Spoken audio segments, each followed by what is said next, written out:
Interesting. Sorry. Hello, can we hear me now? Yes, we can hear you. Yes, sir. I can hear you.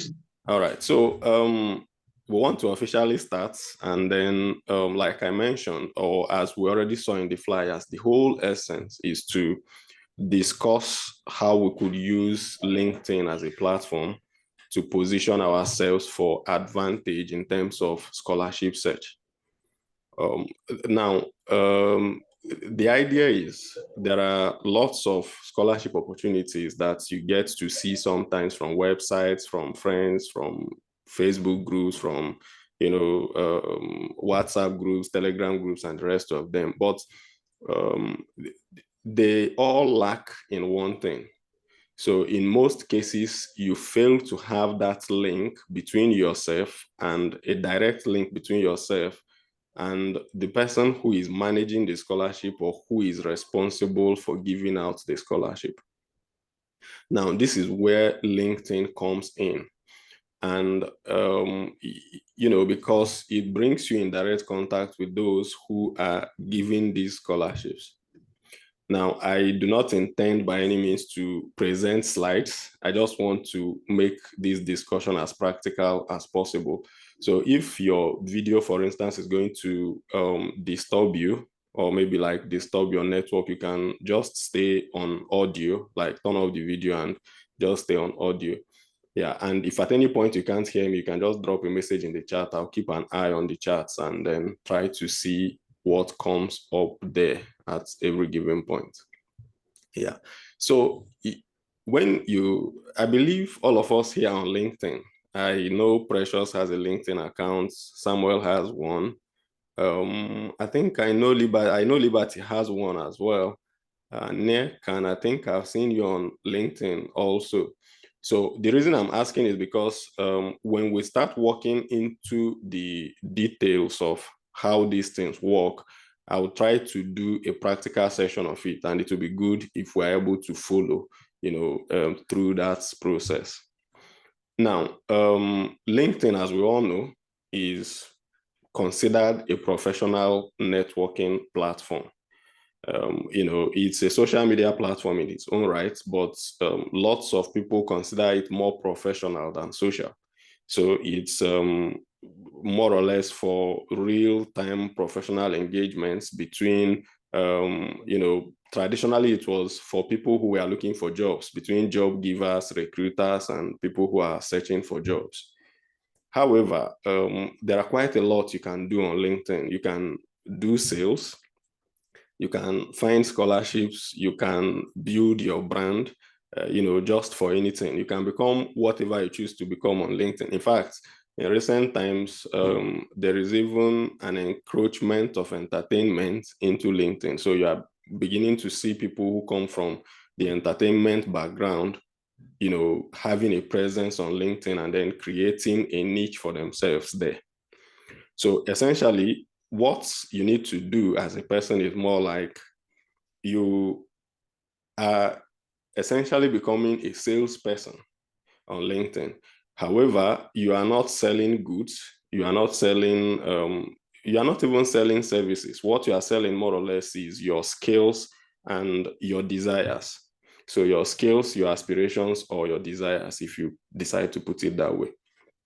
So let's say, for instance, that I am a student in this case, and I am looking for a scholarship opportunity.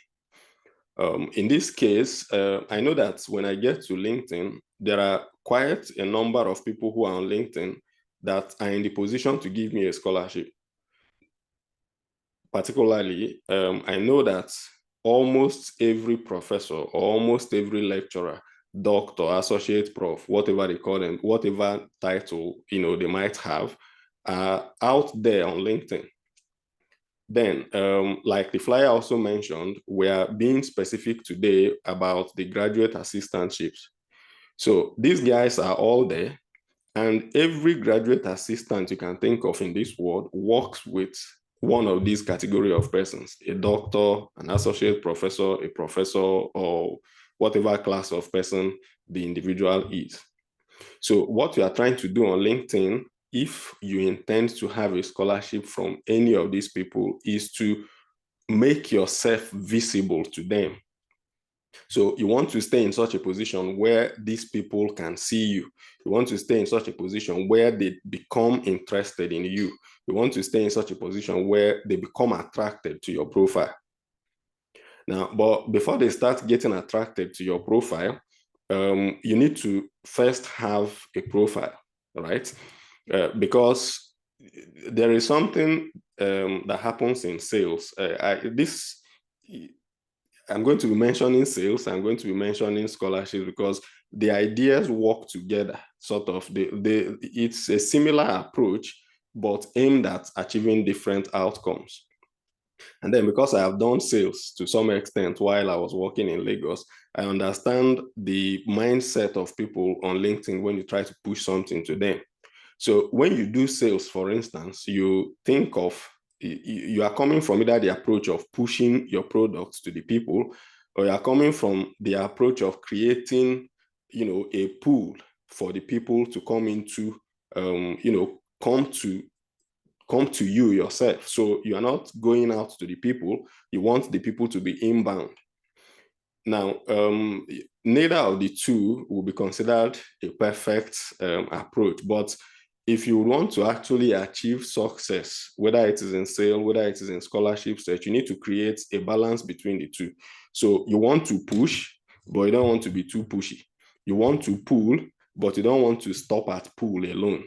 So you want to be, position yourself in such a way that your profile both pushes on people to see you, and then your profile also pulls on people to come check out who you are. Now, this is how it works. You have created a profile on LinkedIn, for instance. I think most of us here would have seen me on LinkedIn before. Then we are going to look into LinkedIn itself. This is just like a talk through of what we are going to do. So you've created a profile for yourself.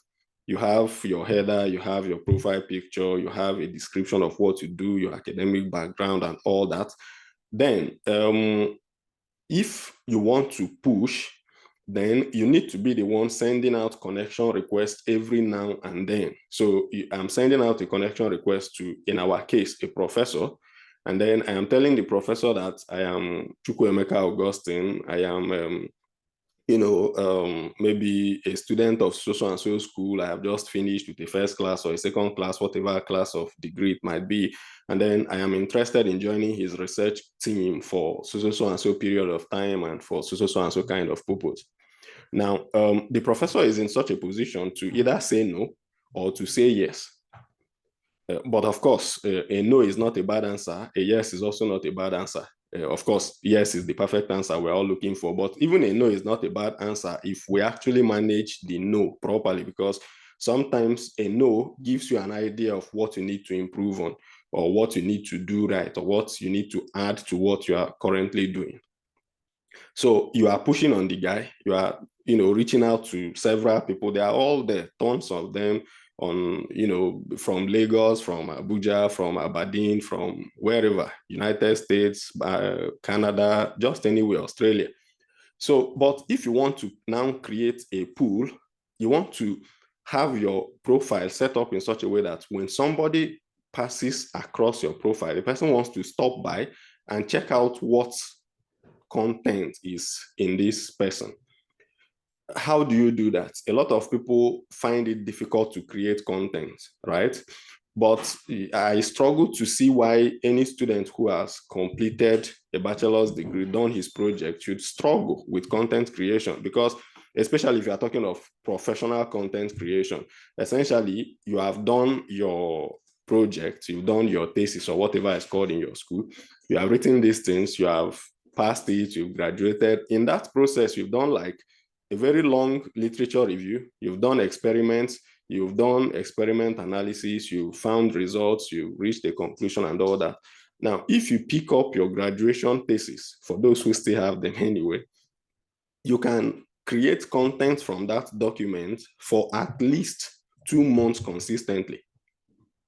Now, 2 months is not the longest of time it will take you to, attract interest from people, but you never can tell. Things can happen really fast for some persons, depending on what is available and what is not available at the moment. Then you will also permit me to use more examples from engineering, because that's my own background. That's my own background. Excuse me for that. This thing just dropped. So my engineering is my background, and most examples I will give will be from engineering. So when you become active on LinkedIn, the other thing it helps you achieve is that you begin to understand the direction that research in your field is heading to, right? Because you become in touch with professors in that field. You become in touch with the posts they make. You become in touch with the opportunities that they post. And with these three things, you can almost decide what direction is research going to in your field. Now, the extra advantage that comes with that is if you know the direction of research in a particular field, you can almost give a medium-term projection of what job opportunities are going to exist in that field. So in engineering, for instance, of recent, I think back sometime around 2015, the major thing that was reigning for oil and gas engineers was reservoir engineering. So you go to almost every school in the US and Canada, there were opportunities for those who wanted to study reservoir engineering, right? You will see professors talking about it, you see advertisements about it, and a whole lot of that. Now, reservoir engineering has grown into becoming like one of the hottest areas in petroleum engineering, because it comes with managing oil and gas fields. All the wells that were drilled many years ago, they need to be optimized, production and the estimation of how many whatever is remaining in the reservoir and all that. Now, but in recent times, you begin to find that there is a lot of talk about energy transition, and you see lots of professors writing about advertising opportunities in maybe areas like solar energy generation, energy management, energy transition, hydrogen generation, blue hydrogen, and all of those kind of things. Now, what it tells you is that this is the easiest places you can get a scholarship into. So, and of course, if you are from an engineering background, it doesn't even matter so much whether you are from mechanical, you are from agric engineering, you are from, say, petroleum engineering. Energy transition is accommodating to almost every aspect of engineering, and even beyond, because people from physics, for instance, sometimes people from maths, people from different backgrounds can actually come into these things, because apart from the engineering aspects of it, there is the policy aspect of it that people are looking into in research. There is also all the other aspects of it that has to do with the physics, the chemistry of the materials, and all of that. So now you've come to LinkedIn and you want to look for scholarship. Let's assume that we are starting from ground zero. How do we make progress in order to be able to do these things? And this is where I would now want to share a screen of my LinkedIn profile and use it as an example to walk us through this process, and then we'll be able to see how to go about it. I hope we are together.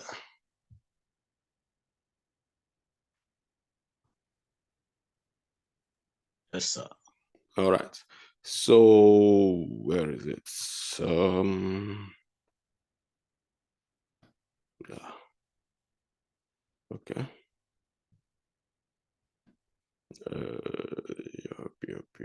Yep. Okay. Don't mind my screen. Oh, there's a lot of open tabs in here. So let's just go into LinkedIn, linkedin.com, and then we look at these things, right? So like I mentioned, if you are looking for a scholarship on LinkedIn, you want to become a graduate assistant, your first target is professors.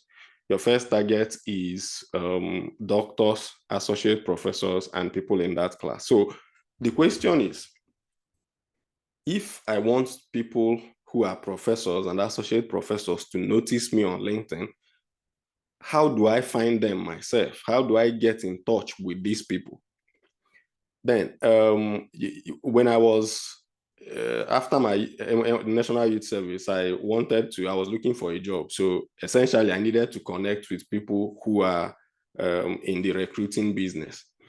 Now, apart from that, my mission at that point was I wanted to be able to see every opportunity that ever gets advertised on LinkedIn, every job that ever gets advertised in my profession. I wanted to be able to see them. Now, bring that into the case of someone who is, and it happened. In fact, there was a time till now, sometimes I see jobs in finance. I send it to people who have my friends who are from accounts. I see jobs in different areas. I send it across because this was an intentional act. I wanted to be there where I can see every opportunity. The reason is if you don't see the opportunity, you can't apply. And if you don't apply for an opportunity, it's only a miracle that will make you get one. And those miracles don't happen often because even with your faith, you need to put some work into action. Right. So let's bring that into looking for a scholarship on LinkedIn. Now, what some people will do is to come to this LinkedIn search bar, which is a very powerful tool on LinkedIn. I think the most powerful thing that LinkedIn built into its feature is this search button.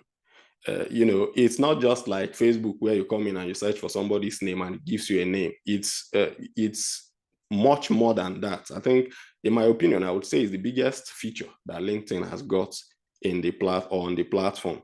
So I moved to this place. Some persons will just come in here and type scholarships, right? Type scholarships like this and then click enter.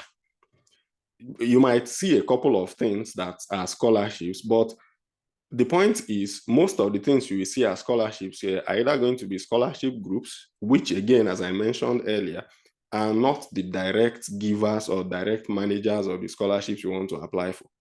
So what I want us to aim for is to be in direct contact with those who are giving these scholarships.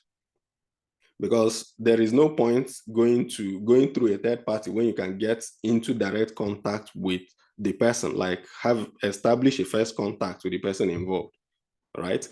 Now, we come to LinkedIn here, we search scholarships, we find all of these things. We see opportunities that are currently ongoing, we see scholarship groups, we see maybe some people who are on scholarships and have included it in the description of whatever and all of that. But that's not where we are supposed to be going to, because it might give us food for today, but it doesn't guarantee our feeding continuously for the future. So when I come to this place as someone who is looking for scholarship, what I want to do is, who are these people that are supposed to be offering scholarships? Number one, they are the professors. So I've identified that class of people as professors. Number two, I want to identify the countries where they have this kind of scholarships very often. And, you'll be amazed at how many opportunities exist in every developed country, in the US, in Canada, in Australia, in Austria, in Sweden, in Poland, Portugal, wherever, in the UK, right? So when I come into this place, what I want to do is I want to look for these first givers and managers of scholarship opportunities. So I want to find professors, right? I just come in here and then I type professors.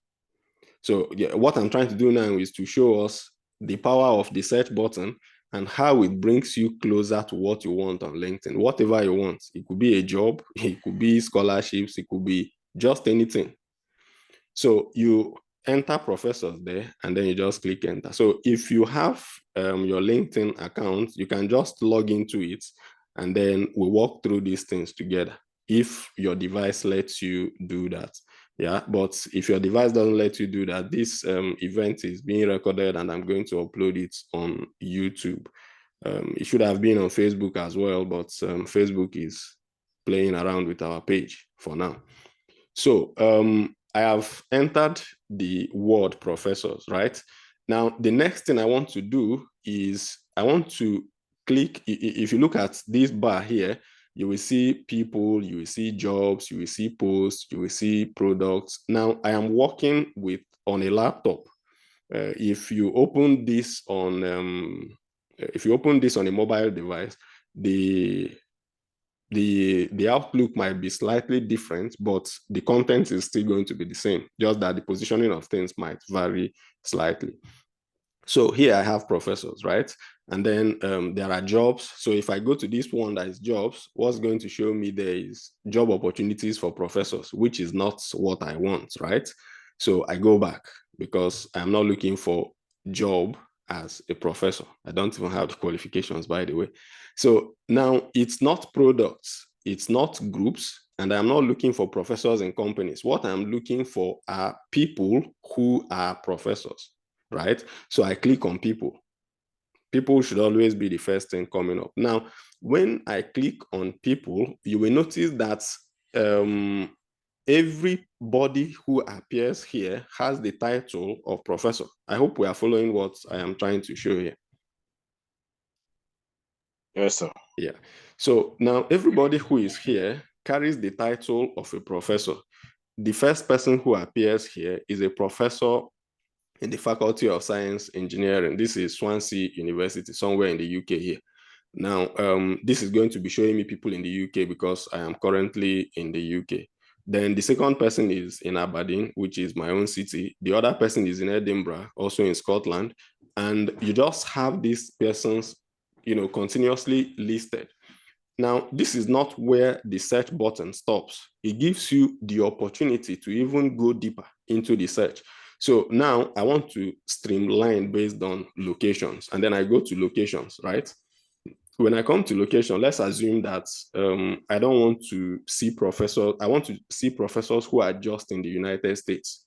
And I'll mention the United States because the US is one of the places you have most of the graduate assistantship opportunities at the moment. The UK is just coming up in that ranking, but I think the US and Canada and are still far ahead of the UK in terms of graduate assistantship opportunities for foreign students.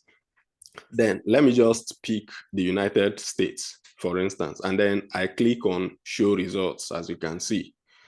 Then from these show results, what we can now see is that all those professors who were from the UK are gone away from my list. And the people I have now, Bena, some of these names I can't pronounce, Eduardo, all of them, they are all somewhere based in the US, right? So we are coming down gradually to where we are going to. Now, if there is a particular school I want to go to, for instance, I want to go to Stanford, I'll just click on Stanford here. And, it streamlines my search to people in Stanford. But I really don't recommend the idea of just selecting one school when you are looking for a graduate assistantship opportunity. The point is, if you concentrate too much in one place, you might miss out on the opportunities that are in all the other places. So I'm going to leave current company as open, so long as the person is a professor, a human being that is based in the United States of America. I want to see that person, right? The reason I want to see them is I want to establish a discussion with them. I want them to see me and I want to see them, right? Because that is establishing that point of communication is what helps. That's what helps me. It's not actually for their benefit. It is for my own benefit. And that is why I want to create a communication line between myself and them. Now, the other thing you can do is of course, you don't want to have professors from all over the place in the US. People, for instance, I am an engineering person. It doesn't make so much sense. It has its own advantage, which I'm going to mention shortly. But for me, the first preference is going to be professors who are in engineering, right? If I am someone from physics, I want to have first contact with professors who are in different aspects of physics and all of that. So I click on these all filters. You will see it also on a mobile device. You go to all filters, right? And when you hit all filters, then you begin to see a whole lot of different information. Just a moment, let me move these things around a little bit. So all filters, then I can now see professors from current company. I don't want to touch those ones. Past companies, I don't want to touch those ones. They should remain open. Schools, they should remain open. Then industry, the industry that these people work in, I really don't want to also touch that. I want to leave it open. But again, you can narrow it down to education, because there are some professors who are doing consulting for, say, oil and gas companies and all that. But I want to be in touch with all the professors. And there is a reason for that. I'll mention it shortly. Then I'm coming down to something, right? In this place, I want to be able to enter a keyword for that group of persons that I am looking for, right? I want to be able to enter something like, say, professors in physics. I want to be able to enter something like professors in maybe chemistry, or professors in engineering, or, that kind of thing. So let's say we put physics inside title, right? Physics. If at any point my voice stops coming out, just drop me a chat. Then I click on show filters, right? Then once I do that, everybody I am seeing here now is somebody who has got something to do with physics. You can see what is coming up here. I could have typed mathematics, so I could have typed oil and gas engineering. I could have typed astronomy. I could have typed economics. I could have typed just anything, social science, just whatever I feel like typing there. It goes in there, and all the professors who are within that environment comes up, to your face right there. Now, like I mentioned, I want to also emphasize the idea of doing these things is because you want to be in contact with these professors. The reason you want to be in contact with them is because they are the ones who manage. Sometimes they are not the givers of graduate assistantship positions, but they are the ones that manage them. So because a school wouldn't hire a graduate assistant for a professor when the professor is not aware that, they are bringing such person. The professor is going to be a key player in the decision making that brings you into his research group. And that is why you want to be in contact with the person. Two reasons. You want to be able to see the opportunities when they come. Now, beyond seeing the opportunities when they come, you want to be able to establish what I call a semi-formal relationship with these professors through your posts, through your comments on their own posts, and through your chats with them. Because a lot of times, emotion actually plays a big role in hiring people into any position.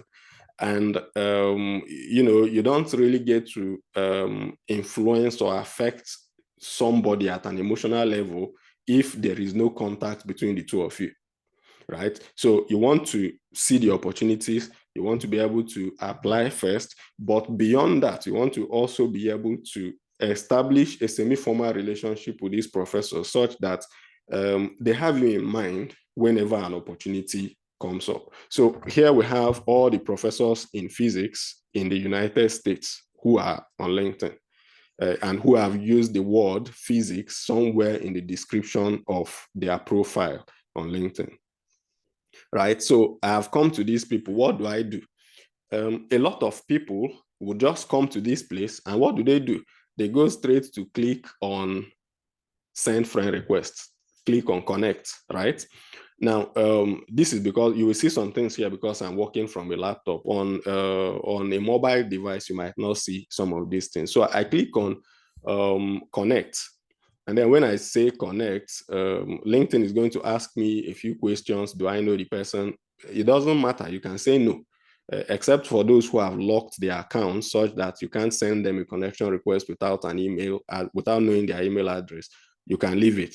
They are going to, you can always walk through this even if you don't know that person. So normally I would select either that we don't know each other, or I will select order. So order is that whatever is listed here does not describe how I know this person or my relationship with the person. So let's say we select order, and then I click on next, right? Then LinkedIn is going to ask me if I want to add a personalized note. This is on a laptop. On a mobile device, it's not going to come up this way. It's a bit slightly different, and I will explain just shortly. So we click on add note, right? in this place, the mistake many people make on LinkedIn is when they see that option to add note or to send a connection request, they don't add any note. And of course, you remember that you are trying to build a relationship. This is somebody you do not know. So courtesy demands that somehow you need to give a brief introduction of who you are to this person. So like I mentioned, on a mobile device, this is going to show something like, I don't know, is anybody logged on to LinkedIn now?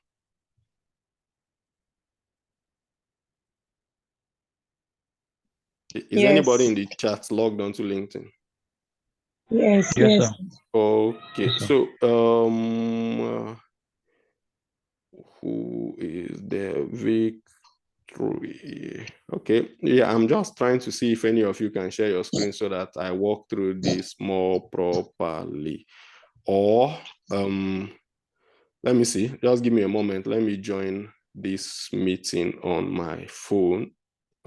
Does it work that way? It's going to cause some level of interference. Okay, so how do we go about this?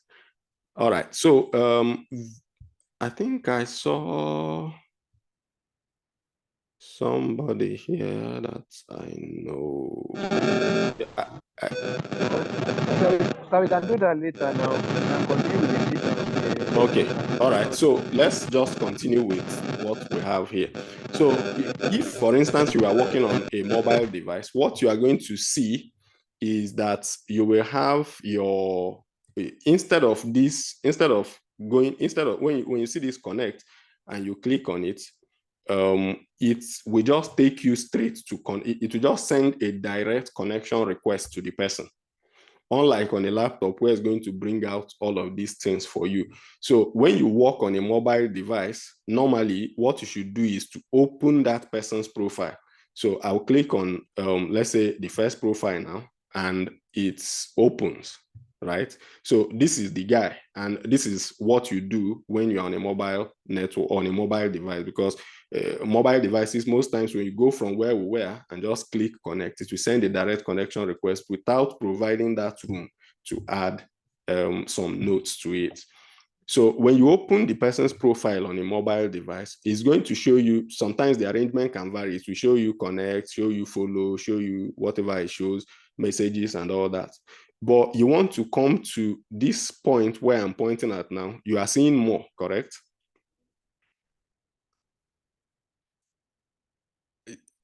Yeah, can we see my screen? Yes, Okay, more. so instead of this more on a mobile device, if anybody is walking through it with me, what you are going to see is three dots, like three dots, dot inside, a small circle. Inside a small circle, you see dot, three. So that is what represents more on a mobile device. Then you click on that thing, and it's going to show you a similar drop down like this. So it shows you maybe send profile in message, save as PDF and all that. But on a mobile device, it will show you something like a personalized invite. I think it's usually called personalized invite. So that personalized invite is what you click on. Most times when I want to connect with high profile people, that is what I use, right? I could connect with my mates, just send a direct connection request. And because most people who are my mates, they would see my profile and they can almost see immediately what benefits they stand to gain from me. Like, is a mutual benefit kind of relationship, and most of them would connect, right? But when you want to reach out to high profile people who might not see any need of you, like what they need you for, so you want to do that personalized invite. In fact, in my experience, when you do personalized invites or add a note to any connection request, the acceptance rate of your connections will actually go very high. Like, it's going to really increase tremendously. There is somebody on these chats whom I was talking with yesterday. She just got started on LinkedIn, and we had we had some conversation around it, I think about 2 days ago. And with a personalized connection request, I think that person went from 10 connections as at 2 days ago, to somewhere around 60-something connections as at today in the afternoon. Yeah, because people want to feel a touch, like they want to know you, briefly without having to struggle so much. So you go to that personalized connection, personalized invite, and then you just put in a message there, right? You put in a message, and the message doesn't have to be long because, as you can see now, you just have 300 characters, not 300 words, but 300 characters. So usually what I would do is I would type something like, maybe if I was trying to send a connection request to this person, I'll type something like maybe hello, Michio, right? I put a comma, then I come down here. Depending on who you are, you could write something like, I am a final year graduate. Sorry, I'm a final year student of so and so school, maybe like say of UNN. Of course, these things have to be on point. Of course, you need to put your capital letters where they need to be and all that. And then you could write something like intending to further my studies in the US. For instance. Now, if this is a professor, or if you are, since, for instance, we are looking at physics people, so I want to say maybe a final year student or a final year physics student of so and so place, right? So what you are trying to communicate is you are in physics. So automatically the person knows that you have interest in research in physics if you want to further your studies, right? Because you are trying to work with your 300 characters, right? Then you could write something like, I would like to join, your professional network to keep touch with current and future developments in your field and research, right? Kindly connect, something like that, right? So this is not, of course, you can see that I'm just writing this on the go. So this is not like this might not necessarily be the best approach or the best coinage of words that you want to use, but where other words fail you, you can just work with this, for a start. Now, then at the end, you write best regards or regards, depending on how much space you have. Then you put your name, just one of your names, because you're actually struggling with space. So for me, I usually write Augustine, and you send. So once you send this kind of connection request, of course, it's not everybody that we connect, but a majority of the professors you send something like this to are going to actually accept your connection request, right? And once they've connected, the next thing you want to do is you want to gradually begin to build a communication with them. And what do I do from my own side? What I do is, once you connect, sometimes some of them will connect and send you a message saying, okay, they are pleased to connect with you. But on my own side, once I connect with you, and I have a particular target from you, I'll write you a message myself saying that, okay, thank you for connecting with me. I'm pleased to be in your network, this and that. But if this is Christmas season, for instance, I would start with maybe compliments of the season. Thank you for connecting with me. I look forward to your posts and, to learning from you. And then you put that out there. When you do this, you build a network of professors around yourself. Two things will happen to you. You will realize that you will begin to see scholarship opportunities almost every time you log into LinkedIn. On my LinkedIn account, whenever I log in, I don't think I scroll 2 pages without seeing a scholarship opportunity. And this happens almost on a daily basis because I have intentionally built this network for myself and around myself. This is also something you can do because you need to be able to see these opportunities. If job is what you are more interested in, then you need to build such a network around yourself that lets you see the job opportunities. If you are a salesperson, then you need to identify those who need your services, and then you need to be able to build a network such that whatever you post, a majority of those who are going to see it are going to be people from your network. Now, I want to also show us something where this whole thing is going to land us in. So when you become intentional about the things, about the people you connect with on LinkedIn, something happens. LinkedIn begins to sort of optimize the people it shows your post to a particular kind of profile. For me, because I am an oil and gas engineer, majorly drilling and wells, most of my own connections are built around drilling engineers, people who are in recruitment, and professors.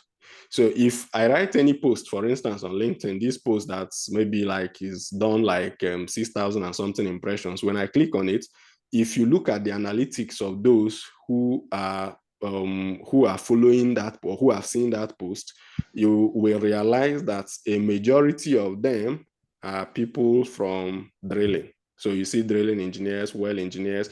Then coming third are lecturers. So lecturers in this case can be professors, associate professors, whoever they are. Then research assistants, drilling supervisors, all of these ones fall into drilling, which is the core of my own profession. But research assistants, lecturers, they come second because I'm also a research student. I'm doing a PhD at the moment. So when you build this kind of thing, you see all of these opportunities. And if you've connected with 20 professors, right, it has a multiplier effect on the amount of opportunities you get to see. And how does that work? If I like your post, for instance, if any of you here is my network, is my connection on LinkedIn, if I like your post, LinkedIn automatically begins to show that post that I liked to people who are connected to me. So they might not necessarily be connected to you, but because they are connected to me and I've liked that post, LinkedIn thinks that whatever I like, people in my network should like them. So it begins to show it to them. The same thing happens. So you are connected to 20 professors. You can almost tell that most of those professors are going to have a majority of their own network being professors and their former students, maybe PhD students and those who have finished their PhDs and all of that, right? So you are connected with 20 of them. Those 20, let's assume that they are liking 20 posts, or the 20 of them are liking one post per day. So you are going to be seeing 20 posts from themselves, and you are going to be seeing 20 of those other posts that they are liking. So it gives you an idea of who is next that you should add to your network. So this professor has liked a post by the other professor. You have seen that post. So it gives you that opportunity to repeat this same process that brought this professor into your network with the other professor, right? And that is how you begin to expand your network. Now, remember, I have mentioned that you want to establish a communication line with them. So you don't just want to connect with them. You don't just want to see opportunities. You want to establish a communication with them. How do you do that? There are two aspects to it. Number one, or three, actually. One is through direct messages in their inboxes, right? But you will realize that if you start writing messages to somebody over time, you lose what you are supposed to write, such that it does not become constitute a nuisance to that person. And for me, I like to be as consistent as possible, but I don't want to spam people. Like, I don't just want to dump messages on people all the time. And I don't want to become a nuisance, because if you become a nuisance, then it defeats the entire purpose of even reaching out in the first place, right? So as much as I would like to write inbox messages, right, follow-up messages and all that, I also want to have a second means of interacting with these people, which could be commenting on their posts.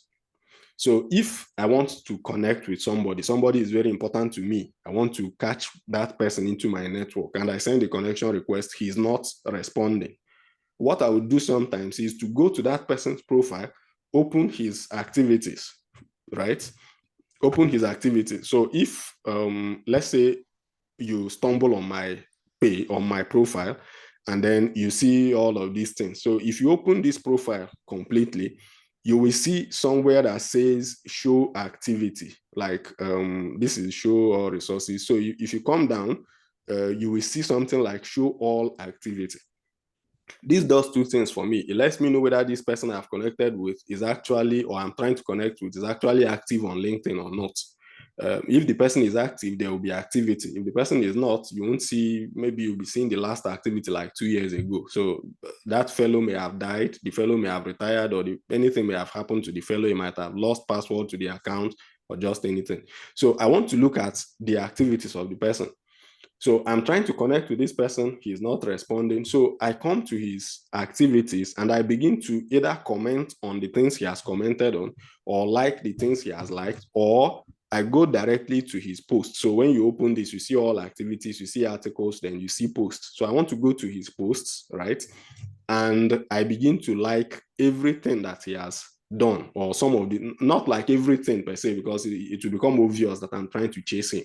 But I could come to one, like it, go to the other one, write a comment, go to a third one, like it, and then I stop there. So LinkedIn is going to send that person notifications that this person commented, he did this. So somehow I am trying to appeal to the person's emotional feelings, and somehow that person comes back to me. So you could use direct messaging via, the inbox. You could use this kind of approach, comments and likes on his posts and on the things that he or she has liked in the past, right? So that's the second one. Now, the third one is you want to start creating posts in the area of your interest. So, and that is why I mentioned something about your bachelor's degree thesis or your master's degree thesis, depending on your level and what you are looking for.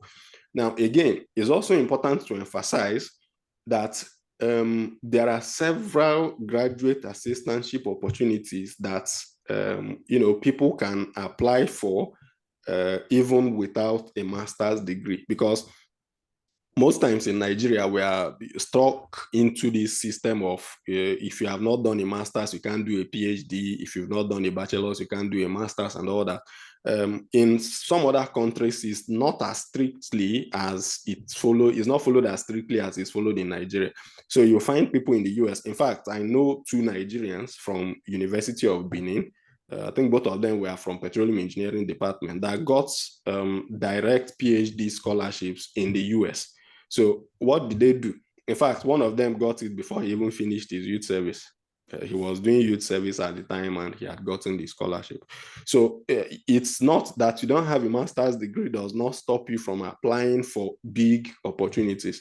So what you just need to do is, if what is advertised is a PhD, you need to also package yourself as someone who wants to do a PhD and write a convincing email or a convincing statement of purpose that makes the person, the professor involved, believe that if I bring this person into this PhD position, the person is going to be able to scale through and be able to do well, right? Back to what we were discussing. So I start writing my posts, right?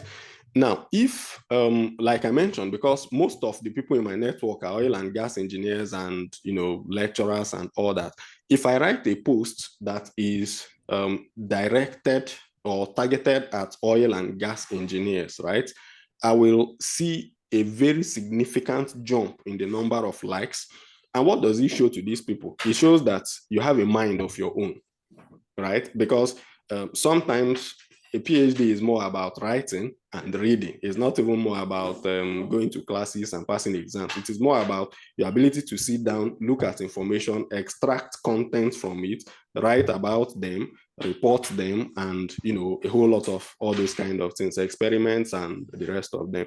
So you want to establish these 3-point contacts. You are writing inbox messages, you are sending, you are commenting on the person's post, engaging with the person's posts.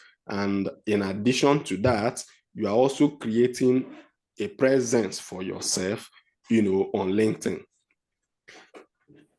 Creating a presence for yourself is more like what you want. So if you are targeting a scholarship, I would advise that you try to write more about things that are related to the skills you are gaining, the learnings, the things you have learned. You could sometimes read a research paper in your field and write a summary of what you learned from that research paper on LinkedIn. In the end, you put a reference to the paper or the publisher, and that goes out. So because the people you want to impress are people in this particular area. So if I am looking for a scholarship, for instance, and everything I write about is majorly my travels, like my hangouts with friends and all of that, I'll be seen more or less as somebody who is not really very serious. But I want to write things that are professional, things that show that I am making progress as someone in the academia, in academics and all of that. Yeah, so I think we follow till this point, correct? Yes, sir. Are we together? Yes. Yes, sir. We are following. We are following, sir. All right. So We are following. all right. So when this has been done, when you've been able to establish these things, then what you will now begin to see is you have all the opportunities in front of you. And when these opportunities are coming in front of you, the professors that own the opportunities already know you, right? And because they already know you, what follows is that before the rest of the crowd gets into the application, you are already there in front of them, right? You are already there in front of the people. So I want to stop sharing my screen now, and then we'll just discuss through this. Yeah. So before the rest of the crowd gets to see these opportunities, you've seen them. But your advantage is not even in just seeing them. Your advantage is that I prefer to call it a semi-formal relationship. So your advantage is that semi-formal relationship, which you have been able to create for yourself through the messages you send to the professor, through your engagements with his posts, and through your own content that he gets to see. Right. And then, of course, remember that when you are sending out the connection request, you need to have that note included. If you are working with a mobile device, go through that point of go to personalized invite. And then when you are sending your personalized invite, include those something similar to what I just mentioned. You can optimize it to suit your own purpose. I write my own the way, depending on who I'm connecting with, and it has worked for me. And like I mentioned, I discussed this, I shared this with someone just about 2 days ago. Within one day, that person went from like 10, 12 connections to about 60 something connections as of this afternoon. Right, so it works. And when you've gotten all these connections, then it is just for you to manage. And for some people, it's going to be a short pathway to getting a scholarship. For some other persons, it's going to be a long pathway. Short and long, the only difference is in how prepared one is already. So there are people who already have all the other qualifications. So of course, getting these professors, getting to know them and all that does not mean that you will not, it doesn't mean that they're not going to ask you for your transcripts. It doesn't mean they're not going to ask for your grades. It doesn't mean they're not going to ask for maybe your writing samples. They will still ask. But the difference you have is somebody else is falling into a pool of 200 people, right? 200 people have applied for the same position. They pack them in one place. You are talking to the professor directly. Now, and this is just a life lesson for me from past experiences and the things I do as a person. When you walk from the top to down, life is a lot easier than having to walk from ground to up. So the other persons are going to send their applications without any reference. So they pour all the applications. One maybe graduate assistant somewhere is the person who is going to do like a screening. He screens out a number of people, then moves the other files to the professor, right? But you are going through the professor. Now, if the professor doesn't find your file from the short list that is coming to him, he already knows that this person is this. And there are times when lots of opportunities don't really get advertised in real life, both in the job, in the workplace, and in schools, and the whole lot. There are lots of opportunities that don't get advertised.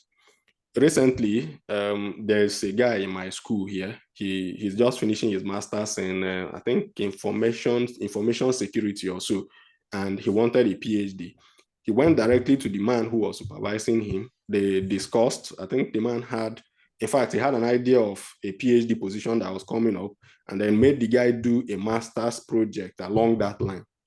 By the time he was ready for interview, it was just like a walkover. We got talking. I spoke to him about a few things on how to prepare for the interview and all that, but time will not let us go into the details of all that. But what I'm trying to say is that you're creating a relationship with these people puts you in the front of those opportunities that doesn't get to the eyes of the public. And even for opportunities that get to the eyes of the public, you are positioned for advantage, being that you are talking directly with the person who is in charge of the scholarship that you are applying for. This is the way I prefer to do my things as a person, even when I am looking for a job, right? It is not trying to say that you want gain undue favor from people. It is just you trying to think ahead of the pack, like trying to think ahead of every other person, and then taking a step forward that most people are not willing to take. They're either too shy to take it, or do not know how to go about it, or even when they get the connections, they don't know how to manage it, right? But again, content creation on social media platform is not a difficult thing. In fact, the more content you create, the easier it becomes for you to create content. And the days you don't have anything to write, engage with the posts of the people who are of interest to you. In your case, if you have built this network, as I mentioned, and you have a group of all these professors, you can almost say that you're either writing a post one day, or you are engaging with another professor's post another day. And when you engage with the post of a professor intelligently, all the other professors in his network who have engaged with that post are going to see you stand out. And they are seeing you stand out. You are making intelligent contribution. And that is how you grow your network. You grow the number of opportunities you see. You create, I emphasize on it, semi-formal. It's not an informal relationship, because they are not going to be like your mates and your friends, but it's going to be semi-formal in that you are able to exchange ideas on a level that you wouldn't necessarily have these men exchange ideas with every Tom, Dick, and Harry. Yeah, so you create that environment for yourself, and by the time professors begin to like your content and you are looking for a scholarship, then you can almost tell that you've won. You are very close to winning a scholarship. Now, these opportunities are going to come your way, but I want to also warn that you need to, or emphasize that you need to be prepared for the opportunities. And when the opportunities come, if you struggle with getting the information about, if you struggle with putting together like a good presentation for your interview, because they are going to ask to interview you. All right. So if you are struggling with putting content together for your interviews, you can always reach out. Of course, you can almost tell I am a very busy person. There are persons who, I think there was somebody, I can't remember her name now. She's probably somewhere in this meeting. She wrote me a message, I think about a week ago. I promised to make time in the weekend to talk with her. I couldn't create that time during the weekend. Apologies though. But most of the questions she wanted to ask are things I am answering in this conversation. So I can be very busy sometimes, but if you are not able to put things together sometimes, you can reach out. I might not be able to do it immediately, but even when I'm not able to do it, keep reminding me, because a PhD is not a very small thing. And then I've got some other things that I do by the side as well. So this is just me trying to say that when you do all of this, you have the opportunities coming at you, but you need to prepare. So you need your transcript as a minimum. And if anybody is planning to travel abroad for studies, then you need to invest in getting an international passport. You can't hide from these two: your transcript and your international passport. I don't know if I should discuss this, how much time we've got. We've gone past 1 hour already, but just quickly, if you are working in some company, right, you could actually ask your school to email your transcript to that company.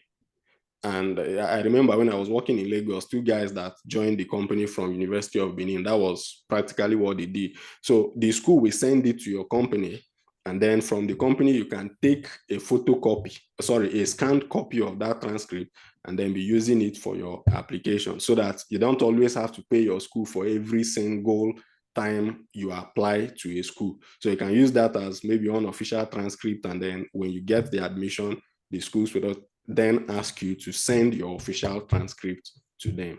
So you need your transcript, your certificate, and your international passport as a minimum. Additional things are things that you could navigate through, maybe find partnerships and write papers and all of that. But if you follow through with these things I have mentioned today, you come back in the next 2 weeks and you tell me that you are seeing scholarship opportunities in the ways that you've not seen them before. Like I mentioned, any day I log into my LinkedIn account, I don't think I scroll past 2 pages before I see a scholarship opportunity. It happens on a daily basis. The idea is that, and this is, for me, professors are not even the highest number of my network, or the highest number of professionals in my network. Like I mentioned, I am an oil and gas person, and at some point, the place I was working, I had to do I was involved in sales. So to some extent, I was doing both engineering and sales. And because I had to do sales to some point, or at some point, I had to increase my network to a large extent within that profession.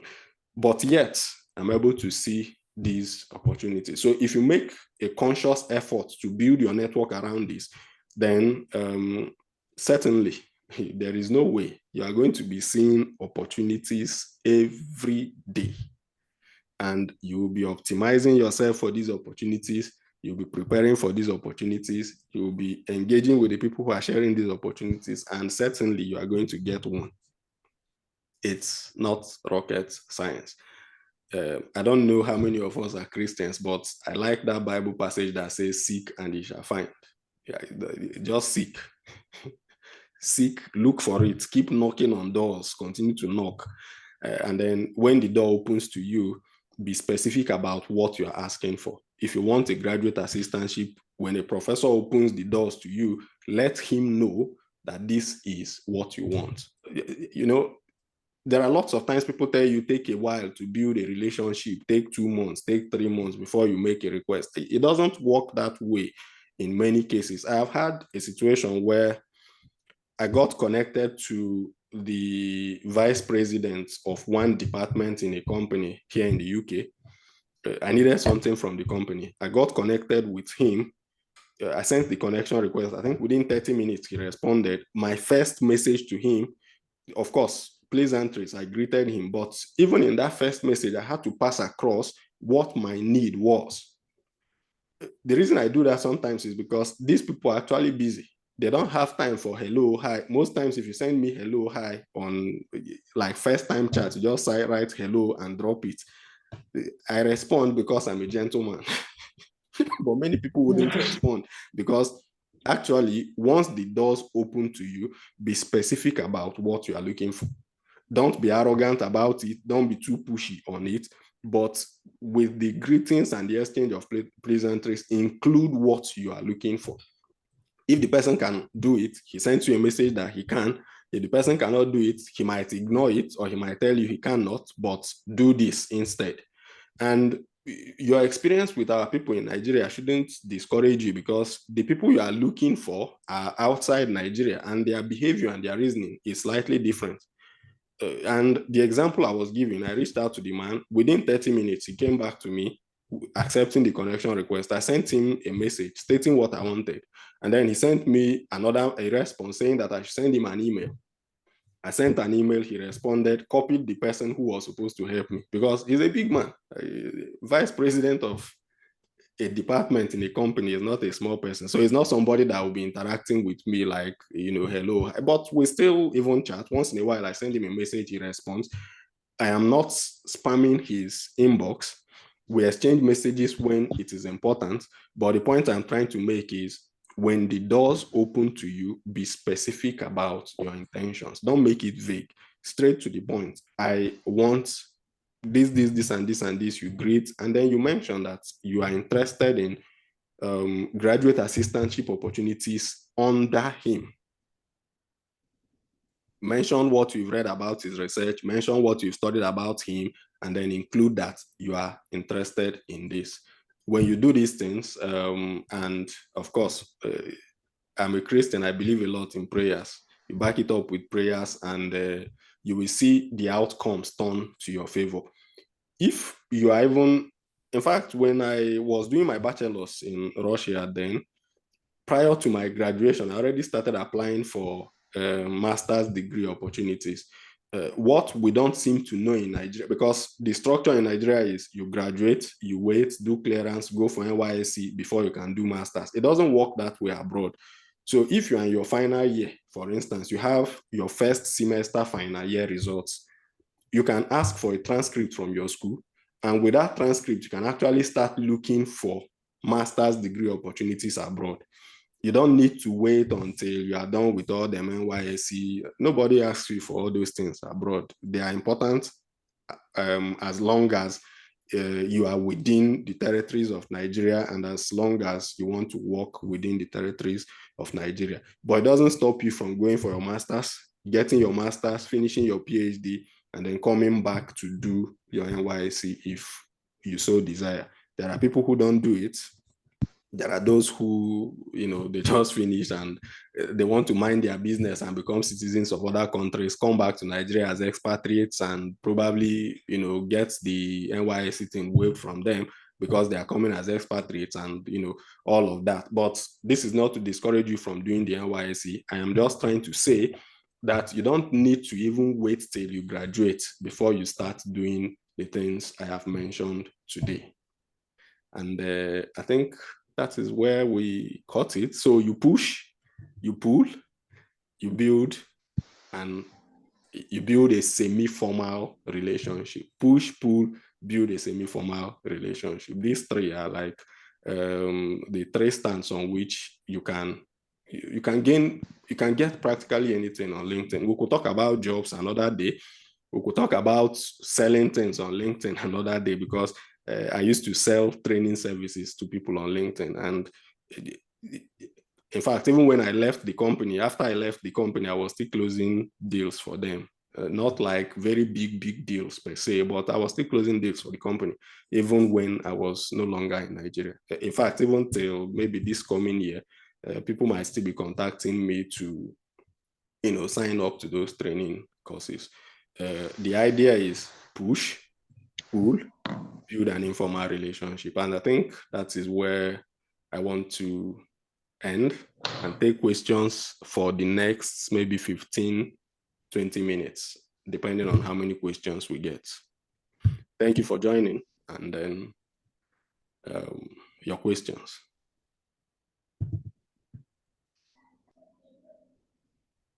So I think everybody is muted, or almost everybody. If you have a question, you can just unmute yourself and then speak.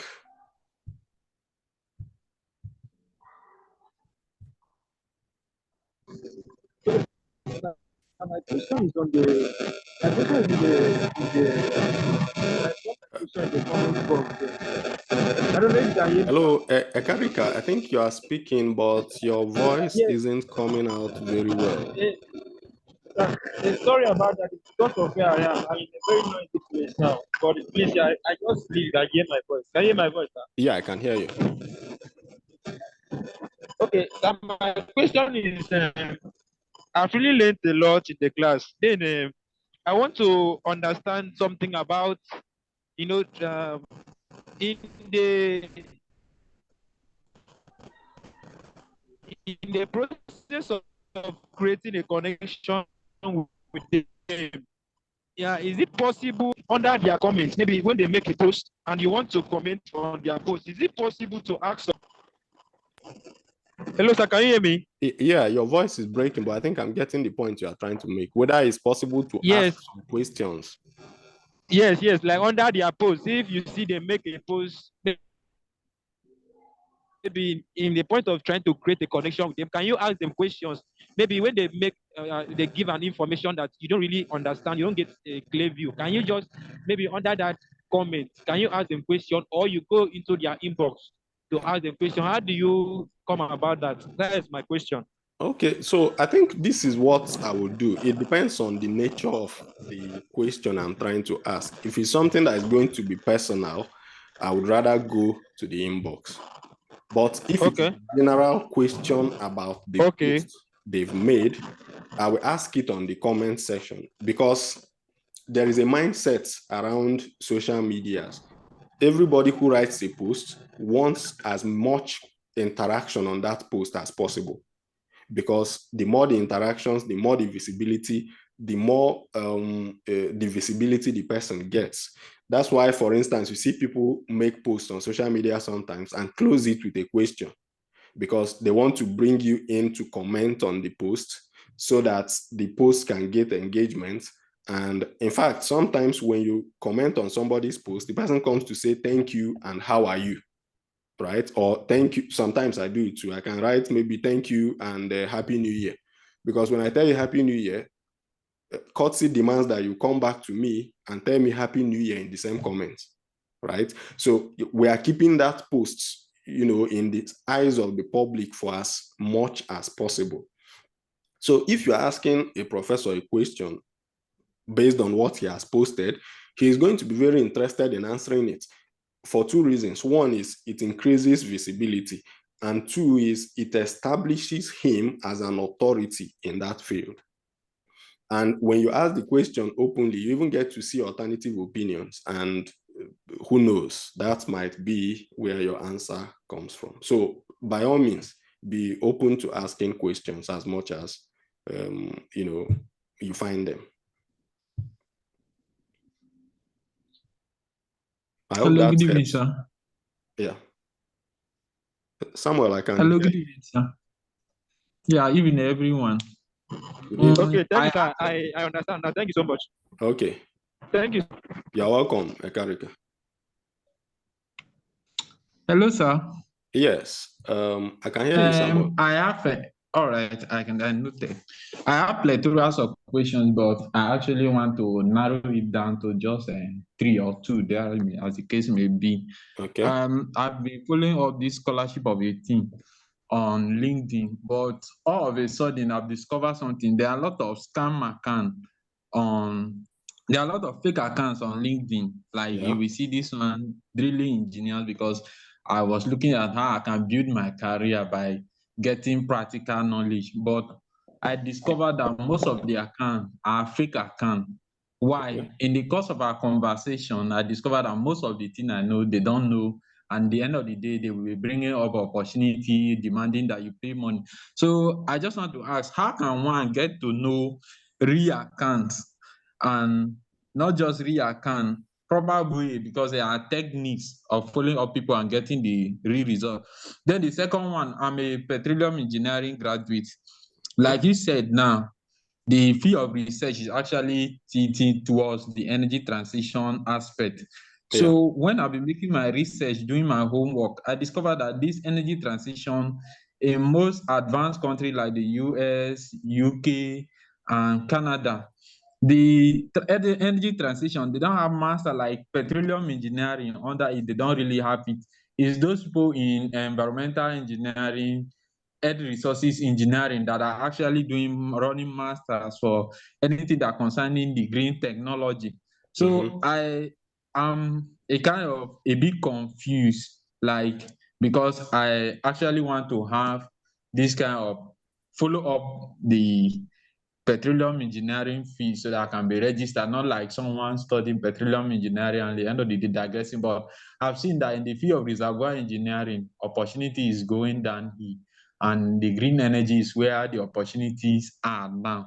Yeah. Then thirdly, like you said, one need to have his international passport and some other documents intact. Is it that apart from all this, like some university, they waive GRE and international English language testing system?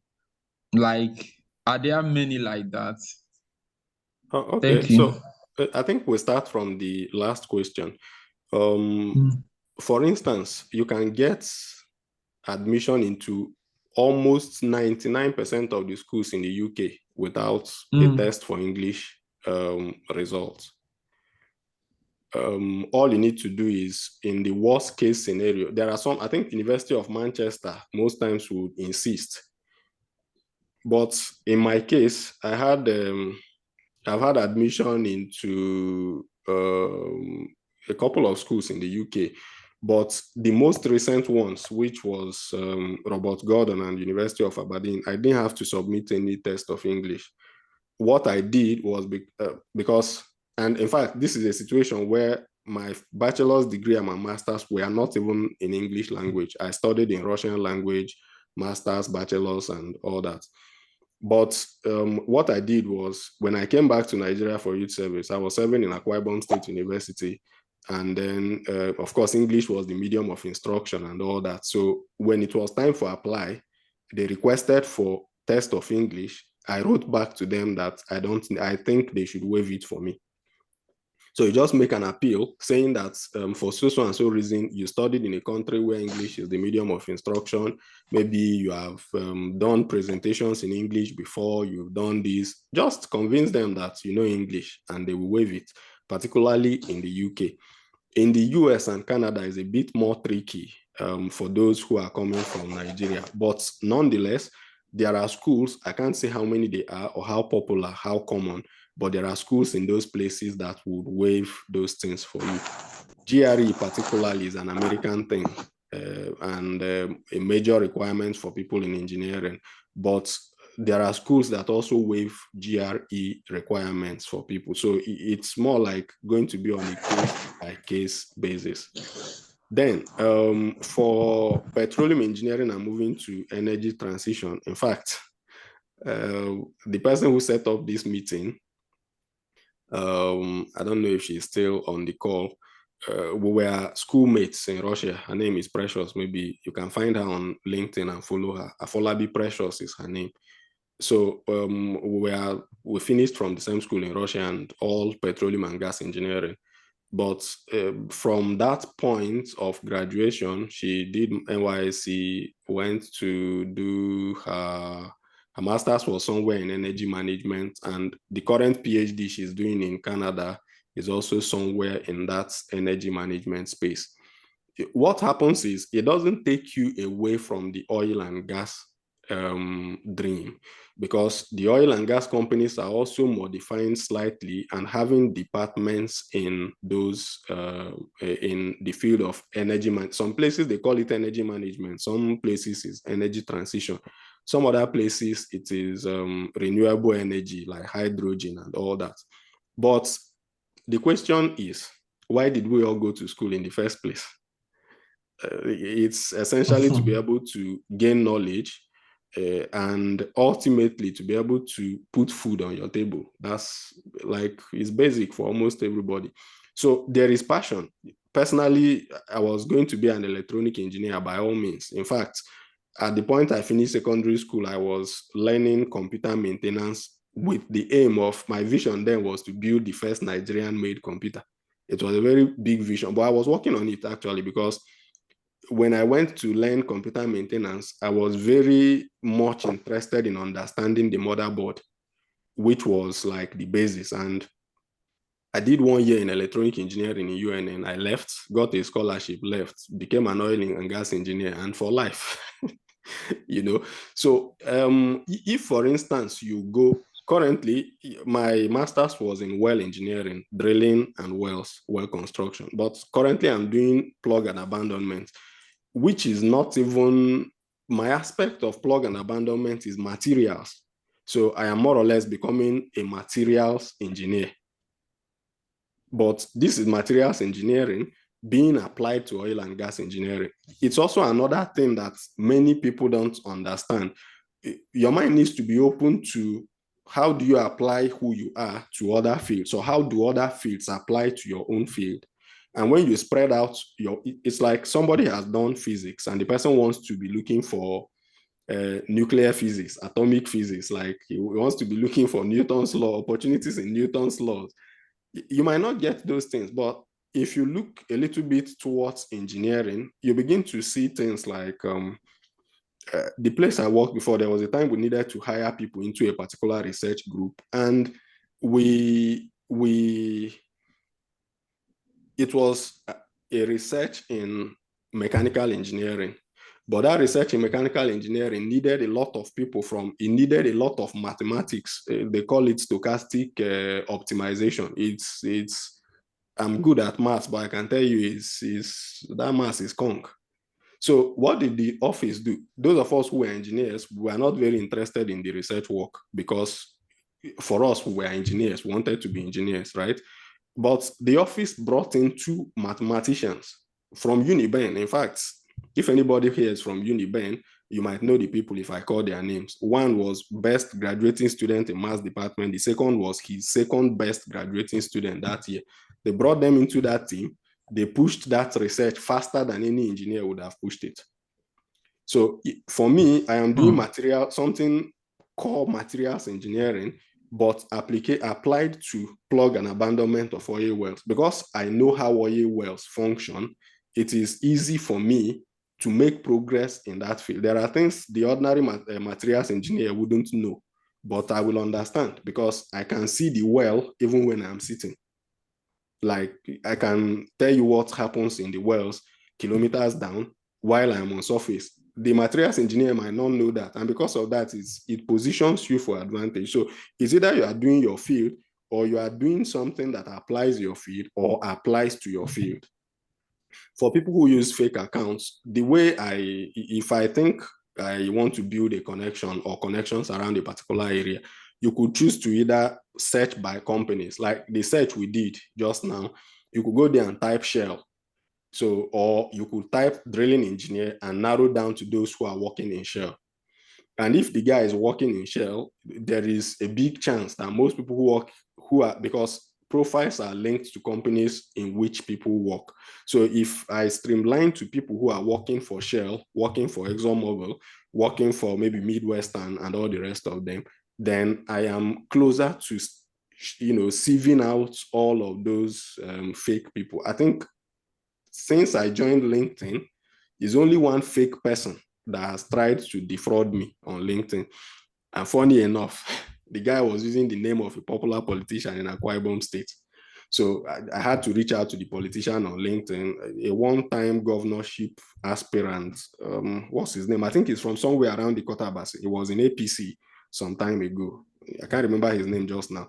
But that has been my only experience. So if you streamline, try to look at the companies the person is working in, try to look at the person's history. So somebody can't just wake up and become a drilling engineer. Like, what did he go through? Which school did he come from? And which ranks has he gone through in the company where he was working to become like a drilling superintendent? I hope it helps. Yes, sir. Yes, sir. Yeah. So I don't know. I still got like 10 minutes if there are additional questions, but I want us to be done like within 15 minutes maximum, please.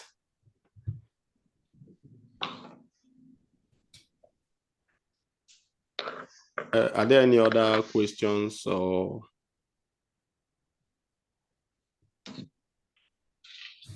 Okay, I think we've got some things in the chat. Sometimes LinkedIn requires premium accounts. Okay, yeah, so let's address this. Premium accounts, I don't advise you to pay for premium, all right?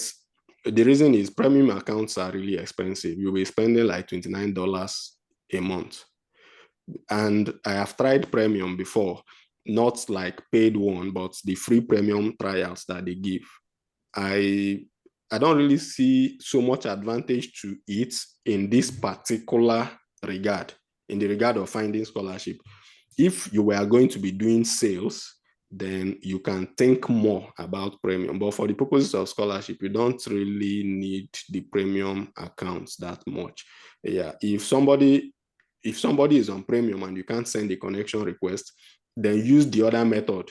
Go comment on the person's post, follow the person, comment on his posts, and just keep interacting with the person through those engagements. And I think you should just be fine. The other ones are thank you. Oh, somebody was saying we should please recap. We may not have the time to recap, but this is going to be available. The recording of this will be available on YouTube, just hopefully this night or latest by tomorrow. I will also make a post about it on Facebook. Somebody asked, on the course of creating the connection, can we ask questions about their post we don't understand? Okay, I think we answered this already. God bless you. Thank you so much. We addressed the issue of premium accounts. What an expository teaching. Thank you, sir. Materials engineering. Wow. Okay. I think this is someone who is probably a materials engineer herself. Yeah. Actually, I am an oil and gas engineer, well engineer, drilling engineer, whatever you choose to call me. But my current area of where I'm building most of my academic skills now is, or academic capacity now, is in materials engineering. Actually, I'm trying to find alternative materials to cement for plug and abandonment of oil and gas wells. And I can tell you that it looks like there are some that will perform better than cement. Yeah. So that is it from my end. So this is something I intend to do very often, not just about scholarships, about several other aspects of life where I have sufficient knowledge. So at the moment, our Facebook page has had some issues with Facebook over the weeks. So the page is down at the moment, but we are hoping that maybe before the end of the year or in January, that situation should be resolved. In addition to that, there's a YouTube page or a YouTube page, they call it, a YouTube channel, whatever it's called. The name is ASAT, so ASAT. The logo is just like what you feel in that form. So if you search for ASAT anywhere, if you find ASAT talking about scholarships, you will see us there. We've discussed several scholarship options before. Discussed the Chevening scholarship. We've discussed the PTDF scholarship. I am personally on the PTDF scholarship, and a number of other scholarships that we discuss. Apart from that, the goal is help young people go from academic successes to life successes. That transition needs to be managed properly. And I believe so much in scholarships because I have had a number of them. End of secondary school, bachelor's degree, master's degree, currently on a PhD, in my PhD. So I understand scholarships to a good extent, and that is why I talk about them. So if these are the kind of things you like to hear about, then you can find the page on Facebook, on what is it called? On Facebook, on YouTube. I have just created a Telegram channel. It's contained in the email I sent across to every one of us. So you can check it out and then just join the Telegram group. It's going to be basically for information related to scholarship and career growth. And that is it from me. Thank you once again, and I wish you well and best of success in your applications. you would help me do a favor. Once these things are posted, I might send an email across and you could help share the links to the post with friends, with well-wishers, with enemies, with whoever they are. Just spread the message and let as many people as possible benefit from it. Thank you very much, and do have a wonderful evening and a great year ahead. Can we get the links here? Okay, so let me send the links across. So I will send the Telegram group, and where is it? Just a moment. So, but the meeting is over actually. I'm just trying to send across some of these things so that it makes it easier to find. So this is the Telegram group. Then the YouTube page, the YouTube channel I will send now. YouTube, where art thou?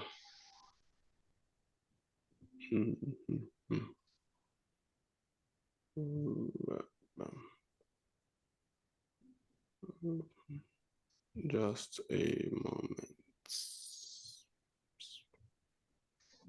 Where are you? Okay.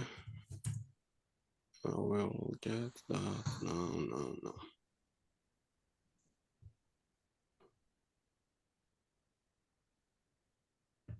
Okay. YouTube channel.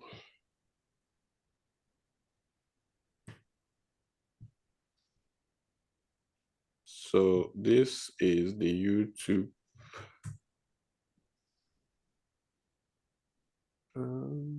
Okay.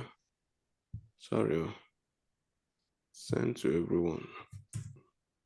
So that's the Telegram group, and then this is the YouTube channel, just following it. So on LinkedIn, I would advise that just to start building your network, everyone who participated should follow each other on LinkedIn. If you are still here, you can drop your LinkedIn, a link to your LinkedIn profile just in the chat for everybody, and people can follow you, right? That. My LinkedIn is, where is it? Just Chukwuemeka Augustine and Okechukwu at the end. You'll be able to get to me. Yeah. So this is it. Yeah. So I would like to follow us on LinkedIn as well. If you find me there, just send a connection request. I will be very glad to follow and help where I can. Thank you very much. Matthew, I didn't hear your voice. Good evening.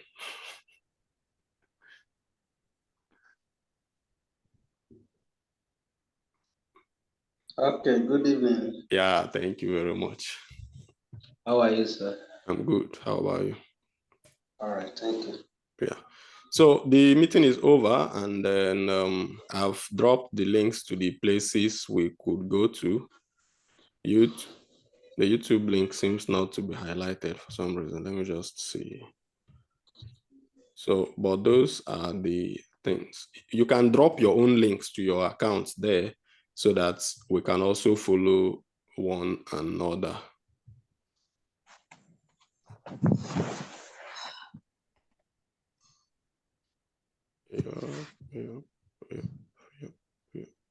Channel. Okay.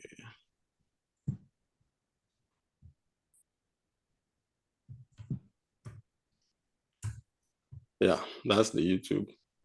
Whenever I have any questions, and just feel free to reach out. We'll do our best.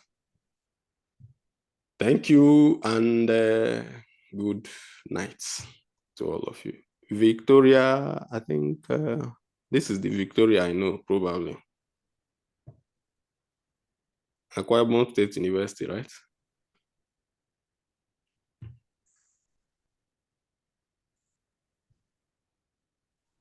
Yes, sir. Okay. Yeah, I used to see your activities on LinkedIn. They are really very good. Keep it up. Thank you, sir. You're welcome. All right. So in the absence of any further questions, then we want to call it a day so that we can go continue with our routine activities. Once again, good night and best wishes in your applications in the remaining day of the year and the next year. All the best. Bye. All right, bye, sir. Good night. Good night. Thank you so much.